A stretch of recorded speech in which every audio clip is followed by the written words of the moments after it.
bai vek ule tun tum kan video a chuan Mizoram Civil Service Combined Competitive Examination chungchang kan en ho le don ani kumtin MPSC Mizoram Public Service Commission hian Mizoram Civil Service Combined Competitive Examination hi buat sai thina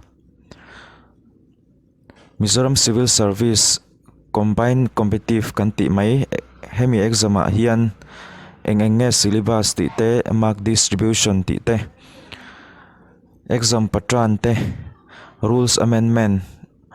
rules an siam danglam thenkhatte le hriat tur poimo te tuntuma hian kan en ho don ani ole ahma saberin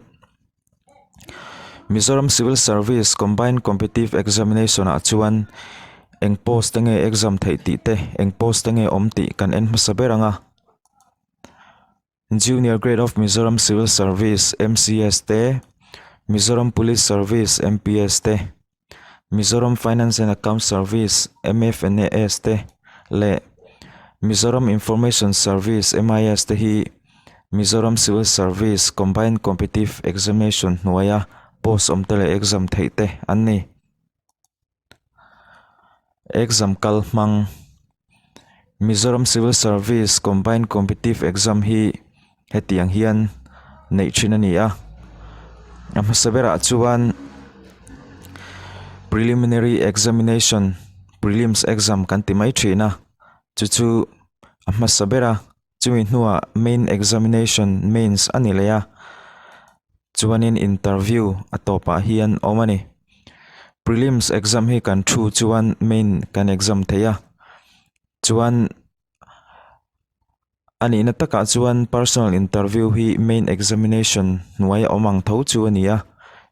interview hi main examination section a hian ada tel thei tho ani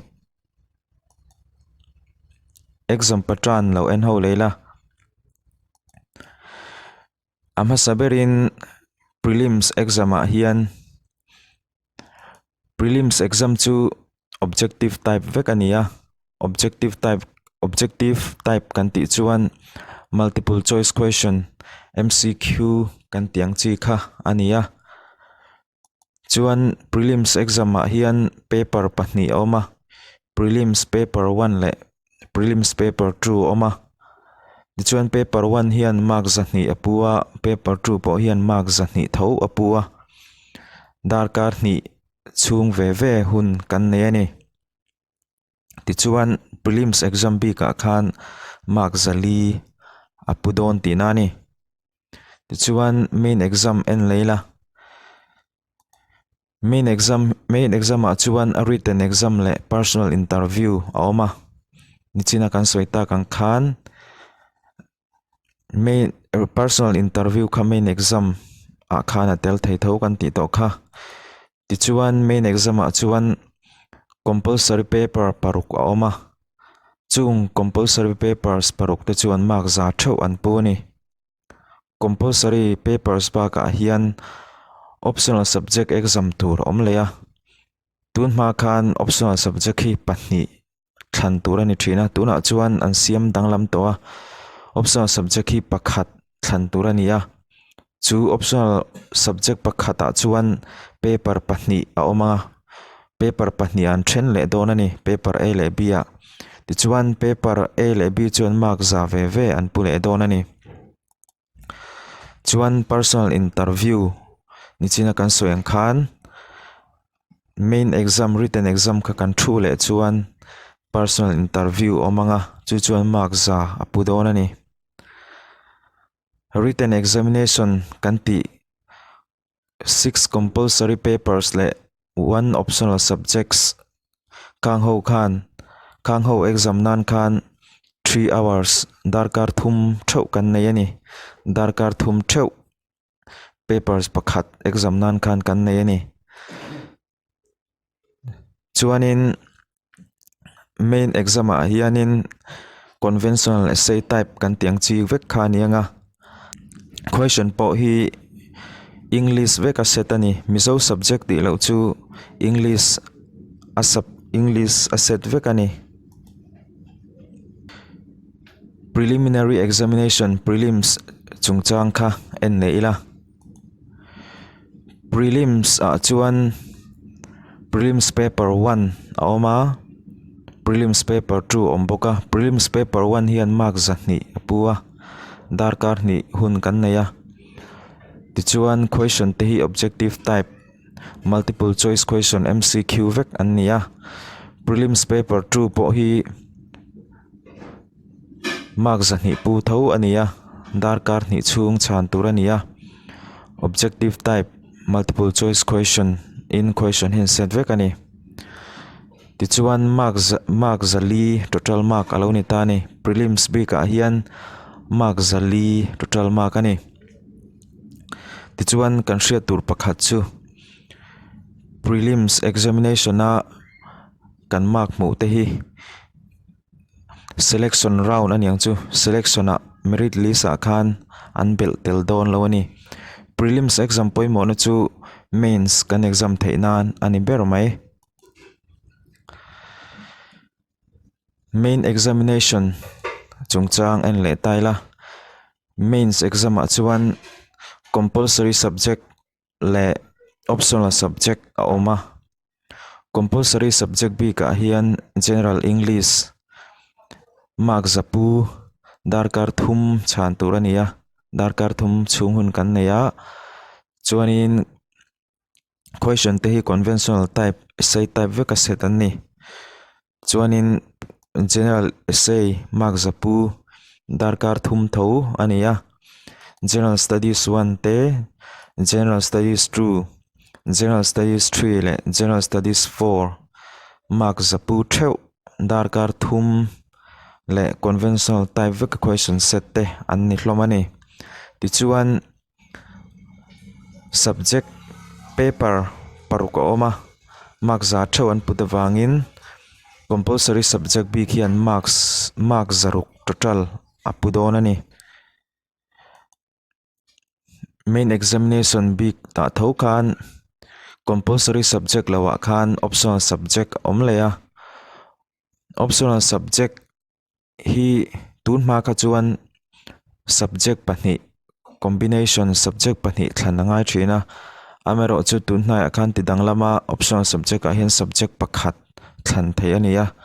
thlan tur ani towa chu optional subject a chuan paper pahni omleya optional paper 1 mark zapu darkar thum chan tur conventional type question in an set veka chuan optional paper 2 mark zapu tho darkar thum chung conventional type question set ani le ani tichuan total hi mark zahni ani entirna han petaila optional subject a hian sociology lo thlang tala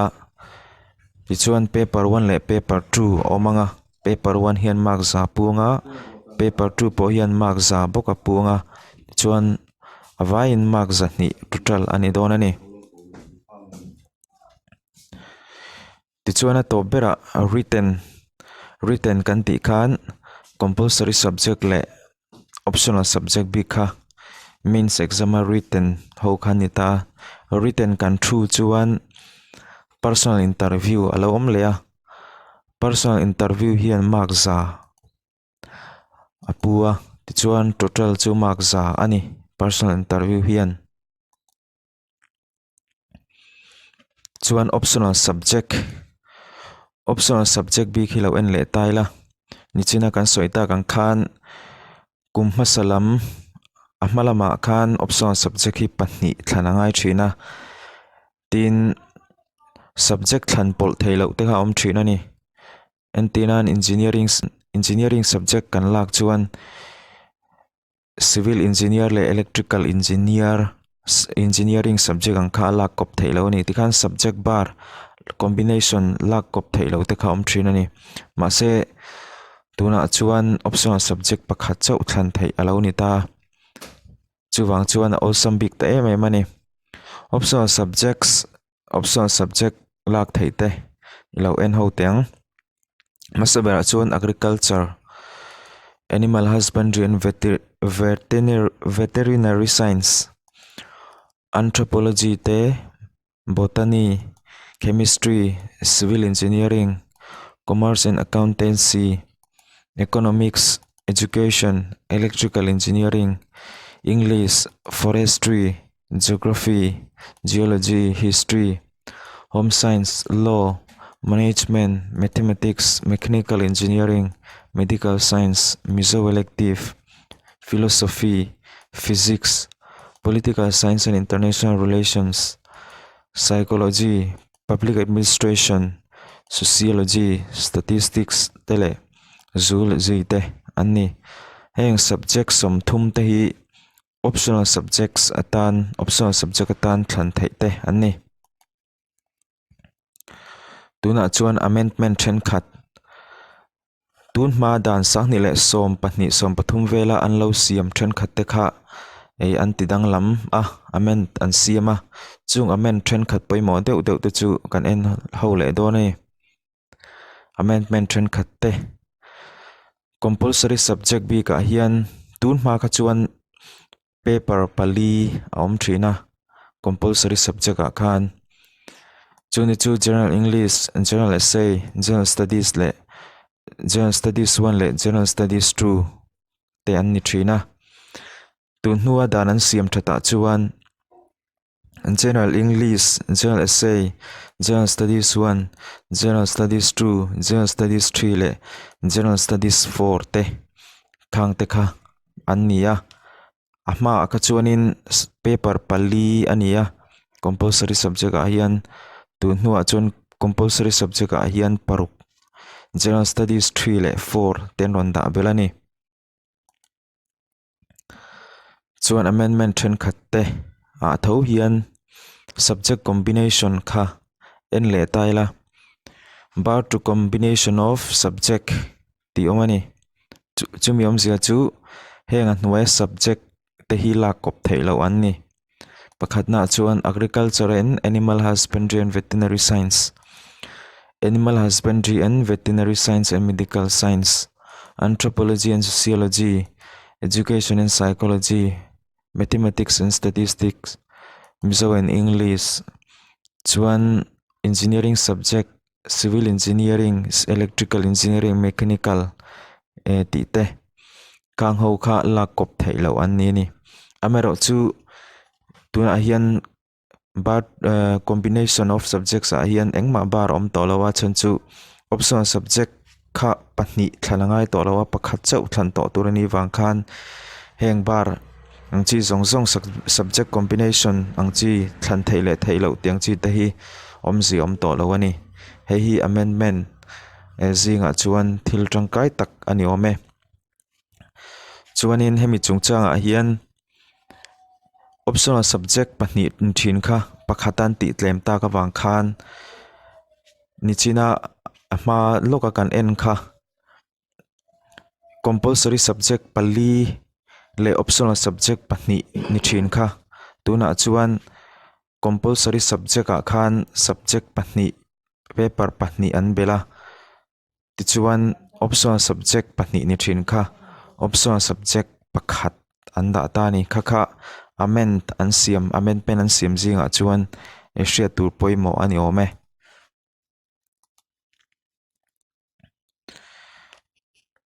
chuan nichina kan soita gang tho khan ahma ka chuan optional subjects kha pahnih angai thina agriculture and sociology, animal husbandry kan ele English kan ti te anthropology and sociology, education and civil engineer, mathematics and Mizo and psychology kan tiang chi khan subject combination kha awmangai ni optional subject kha pahnih thlanangai mero chu athara chuan optional subject pahnih ni thin kha pakhata anon da ta ka wangin kan du kha kan thlang thei to ni entin agriculture chaute animal husbandry subject top te anthropology, education, mathematics le Mizo pakhat chau kha kan thlang thei to ni amero chu compulsory subject kha pahniin atam pha a paper pahniin atam pha a ahma pali ni thin kha paruk ani kan ti to kha kha wang khan khami amendment an siam hi hriat pol lo turani optional subject kha pakhat chau thlan turani towa chuan compulsory subject kha paruk ani to tina ni chu khang ho kha tuntuma Mizoram Civil Service combined competitive exam chungchanga kan en ho le kan thlir ho thei te chu ni sela subject syllabus kan ti te optional subjects a hian enge thlangila fu ber ti te previous exams a topar te khan eng subject te nge an thlan optional subject a hian eng subject te nge